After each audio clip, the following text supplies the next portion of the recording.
আমরা আজকে calculus 2 honours second ইয়ারের ক্যালকুলাস 2 এর চ্যাপ্টার 8 যেটা আছে সেই চ্যাপ্টারের আজকে বেশ কয়েকটা ম্যাথ করব। তো আজকে এটা হচ্ছে আমাদের প্রথম ম্যাথ। আমি ম্যাথটা এখানে তুলে রাখছি। আমাদের এই ম্যাথটার সমাধান করতে বলছে। তো আমি যেহেতু এই চ্যাপ্টারের আগেও বেশ কয়েকটা ম্যাথ করাইছি, তো এই চ্যাপ্টারের ম্যাথগুলোর নিয়ম কিরকম ওগুলো আমরা জানি। এই চ্যাপ্টারের ম্যাথগুলো করার নিয়ম হচ্ছে এইদিকে আগে যেটা থাকবে আমরা সেটা সাপেক্ষে আগে ক্যালকুলেশন করব। তাহলে আমরা দেখতেছি এখানে আগে y আছে, তাহলে আমরা আগে y এর সাপেক্ষে ইন্টিগ্রেশনের সূত্র প্রয়োগ করব, তারপরে y এর কাজ শেষ হলে আমরা x এর সাপেক্ষে কাজ করব, তারপরে x এর কাজ শেষ হলে আমরা z এর সাপেক্ষে কাজ করব। তারপর এখানের মধ্যে যে আমাদের এখানে ইন্টিগ্রেশনাল লিমিটের দেওয়া আছে, আমরা জানি এখানে প্রথমটার সাথে হচ্ছে শেষেরটা আর শেষেরটার সাথে হচ্ছে প্রথমটা, তারপরে এটার লিমিট হচ্ছে এটা। আমাদের আগে যেহেতু এদিকে যাওয়ার সময় y আছে, তো ওই জন্য আমরা আগে y এর কাজ করব। তো আমরা যার কাজ করব শুধু সেটাকে নিয়ে কাজ করব, যেহেতু এখানে আগে y আছে আমরা y নিয়ে কাজ করব, y বাদ দিয়ে বাদ বাকি যা কিছু থাকবে সবগুলা ধ্রুবক হিসেবে কাউন্ট হবে। তো এটা হচ্ছে ইন্টিগ্রেশন 2 থেকে 0, ইন্টিগ্রেশন 0 থেকে 2z যেমন আছে তেমন থাকবে। আমরা এখানে y এর সাপেক্ষে কাজ করব, কিন্তু এখানের মধ্যে ভিতরে যেটা আছে সেখানে কোনো y নাই, তাহলে যেহেতু y নাই সেটাকে আমরা ধ্রুবক হিসেবে কাউন্ট করব। ধ্রুবক হিসেবে কাউন্ট করে ওটাকে যদি আমরা বাইরে নিয়ে আসি তাহলে x প্লাস জেড এটা বাইরে চলে আসবে, ইন্টিগ্রেশন x থেকে z dy। আমরা আগে এই জিনিসটা নিয়ে কাজ করব, তো dx আর dz এটাকে আমরা বাইরে রাখি। ইন্টিগ্রেশন 2 থেকে 0, ইন্টিগ্রেশন 0 থেকে 2z, এখানে x প্লাস z এটা ধ্রুবক, ইন্টিগ্রেশন dy মানে হচ্ছে ইন্টিগ্রেশন dy মানে হচ্ছে y, তাহলে এটা হচ্ছে লোয়ার লিমিট x আপার লিমিট z dx dz। আমরা এখানে সূত্র তো প্রয়োগ করছি, সূত্র প্রয়োগ করার পর এবার আমরা লিমিটের মান বসাবো। ইন্টিগ্রেশন 2 থেকে 0, ইন্টিগ্রেশন 0 থেকে 2z, x প্লাস z এগুলো যেমন আছে তেমন থাকবে। আমরা যেহেতু y এর সাপেক্ষে ক্যালকুলেশন করছিলাম, তো আমরা y এর জায়গায় লিমিটের মান বসাবো। একবার আপার লিমিট সূত্রের মাইনাস, তারপরে হচ্ছে lower limit dx dz। Integration 2 থেকে 0, ইন্টিগ্রেশন 0 থেকে 2z, এটাকে আমরা z plus x z minus x মানে হচ্ছে z square minus x square dx dz। Integration 2 থেকে 0 এটা যেমন আছে তেমন থাকবে। আমরা এই ইন্টিগ্রেশন এবং ডিএক্সটাকে দুটোটার সাথেই দিয়ে দিব, তো ইন্টিগ্রেশন 0 থেকে 2z z square d x minus integration 0 থেকে 2z x square dx.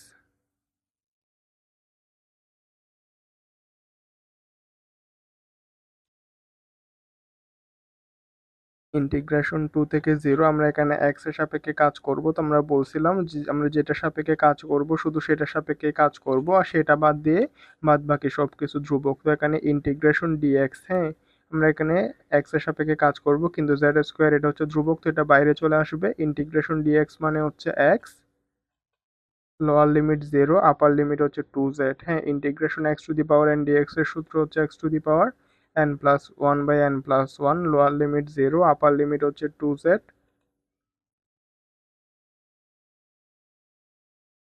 Integration 2 থেকে 0 জেড স্কোয়ার, এখানে আমরা x এর জায়গায় একবার আপার লিমিট বসাবো সূত্রের মাইনাস, তারপরে হচ্ছে লোয়ার লিমিট, এখানে 1/3টা ধ্রুবক হিসেবে বাইরে চলে আসবে।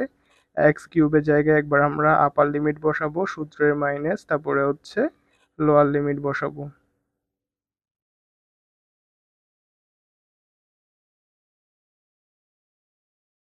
ইন্টিগ্রেশন 2 থেকে 0, এখানে হচ্ছে 2z কিউব হবে, আর এখানে হচ্ছে মাইনাস, এখানে 2 কিউব মানে হচ্ছে 8, তাহলে 8z cube divided by 3 dz। তো আমরা ভিতরে যদি এখানে লসাগু নিই ইন্টিগ্রেশন 2 থেকে 0, তাহলে 6z cube minus 8z cube divided by 3 dz।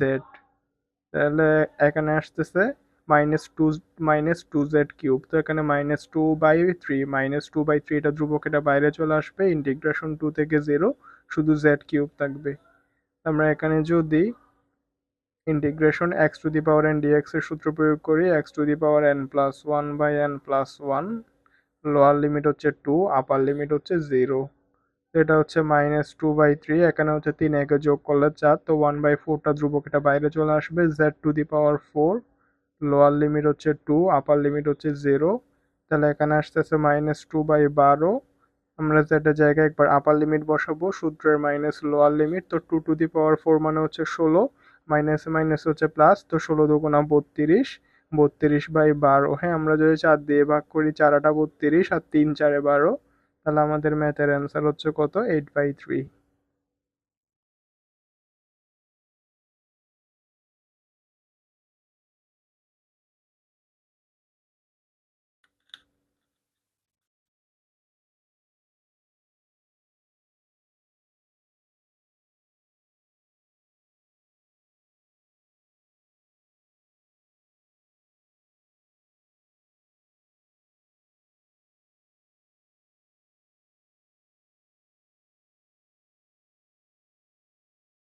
তো আমাদের প্রথম ম্যাথটা তো শেষ, এরপরে এটা হচ্ছে সেকেন্ড ম্যাথ। তো আমরা এই ম্যাথের ক্ষেত্রে নিয়ম সেম, যেহেতু আমরা এদিক দিয়ে যাব, তো আমাদের এদিকে আগে আছে জেড, তো আমরা আগে ডি জেড এর কাজ করব, অর্থাৎ আগে আমরা জেড এর সাপেক্ষে ক্যালকুলেশন করব, তারপরে জেড এর কাজ শেষ হলে আমরা ওয়াই আছে ওই জন্য ওয়াই এর কাজ শেষ করব, তারপরে ওয়াই এর পরে আমরা এক্স এর সাপেক্ষে ক্যালকুলেশন করব।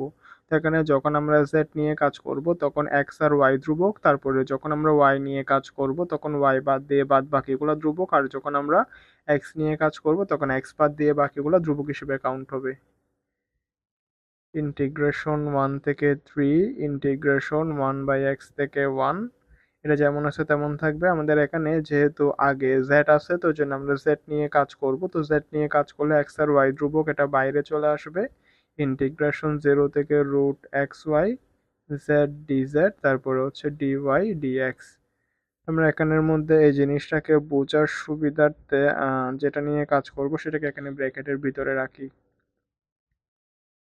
ইন্টিগ্রেশন 1 থেকে 3, ইন্টিগ্রেশন 1/x থেকে এক্স, এক্স ওয়াইটা বাইরে থাকবে। ইন্টিগ্রেশন জেড, জেড এর উপরে পাওয়ার কিছু নাই মানে 1 আছে, তো ইন্টিগ্রেশন z⁴n dz এর সূত্র হচ্ছে z⁴n+1/n+1, লোয়ার লিমিট হচ্ছে 0, আপার লিমিট হচ্ছে √xy, তারপরে আসতেছে dy dx।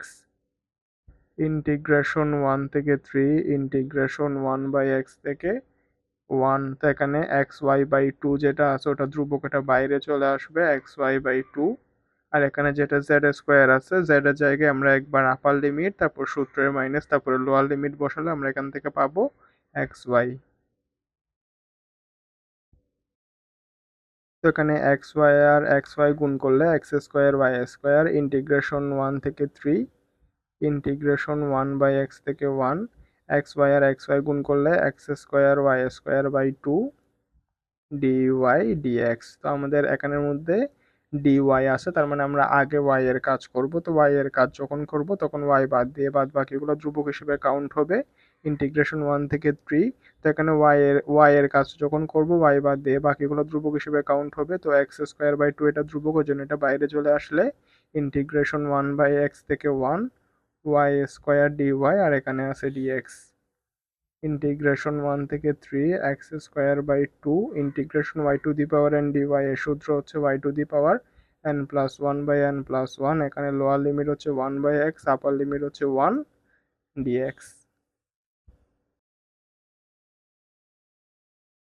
ইন্টিগ্রেশন 1 থেকে 3, এখানে হচ্ছে 3 দুগুণা 6, তাহলে x²/6, এটা হচ্ছে ধ্রুবক, এটা বাইরে চলে আসবে। আমরা y নিয়ে কাজ করছিলাম, তো y এর জায়গায় একবার আপার লিমিট বসাবো সূত্রের মাইনাস, তারপরে আরেকবার লোয়ার লিমিট বসাবো। ইন্টিগ্রেশন 1 থেকে 3, x²/6 1 - 1/x³ dx। আমরা যদি x²/6 দ্বারা দোনোখানে গুণ করে দিই, ইন্টিগ্রেশন 1 থেকে 3 x²/6 মাইনাস এখানে থাকতেছে 1/6x, কারণ x² x³ কাটাকাটি করলে 1/x আর এখানে 1/6। আমরা এখানের মধ্যে যেটা 1/6 সেটা তো ধ্রুবক, তো আমরা দোনোখান থেকে 1/6 কমন নিয়ে যদি বাইরে নিয়ে আসি তাহলে থাকতেছে ইন্টিগ্রেশন 1 থেকে 3 x² dx মাইনাস ইন্টিগ্রেশন 1 থেকে 3 1/x dx। 1/6 ধ্রুবক, এটা বাইরে থাকবে, তো 1/6 যেটা ধ্রুবক এটা বাইরে থাকবে। ইন্টিগ্রেশন x⁴n dx এর সূত্র হচ্ছে x⁴n+1/n+1, লোয়ার লিমিট হচ্ছে 1, আপার লিমিট হচ্ছে 3, আর x কে x এর সাপেক্ষে অন্তরীকরণ করলে 1 পাই, অর্থাৎ নিচেরটাকে অন্তরীকরণ করে উপরেরটা পেলে আমরা জানি সূত্র হচ্ছে নিচেরটাকে অন্তরীকরণ করে উপরেরটা পেলে অ্যান্সার হচ্ছে লন নিচেরটা। তো এখানে লোয়ার লিমিট 1, আপার লিমিট হচ্ছে 3। আমরা এটাকে বোঝার সুবিধার জন্য আমাদের সেকেন্ড ব্রেকেট দিয়ে দিই। 1/6 তো দোনোটার সাথে আছে, এটা ধ্রুবক বাইরে, তো আমরা x এর জায়গায় একবার আপার লিমিট সূত্রের minus lower limit divided by 3, তাহলে এটা হচ্ছে লন। হ্যাঁ, আমরা x এর সাপেক্ষে ক্যালকুলেশন করছিলাম, ওই জন্য x এর জায়গায় একবার আপার লিমিট সূত্রের মাইনাস আর একবার x এর জায়গায় লোয়ার লিমিট। এখানে 3 কিউব মানে হচ্ছে 27, 27 থেকে 1 মানে 27 মাইনাস 1 মানে হচ্ছে 26, তাহলে 26 3 6 18, 26/18 মাইনাস 1/6। এখানে আছে লন 3 আর আমরা জানি লন 1 এর মান হচ্ছে 0। তাহলে আমাদের ম্যাথের অ্যান্সার হচ্ছে কি 13, 13 দুগুণা 26। তাহলে আমাদের ম্যাথের অ্যান্সার হচ্ছে 13 দুগুণা 26, 9 দুগুণা 18, তাহলে হচ্ছে 13/9 মাইনাস 1/6 লন 3। হ্যাঁ, এটা এদিকে পাশে দিয়ে একটা লিখে দিয়েন যে এটা সবাই জানে আশা করি, লন 1 এর মান হচ্ছে 0। তো এখানে যদি আমরা কাটাকাটি করি তাহলে হচ্ছে 2 দিয়ে কাটাকাটি করলে 9 দুগুণা 18, 13 দুগুণা 26, তাহলে ম্যাথের অ্যান্সার হচ্ছে 13/9 মাইনাস 1/6 লন 3। অথবা এটাকে এরকম করেও লেখা যায় 13/9 মাইনাস লন 3/6।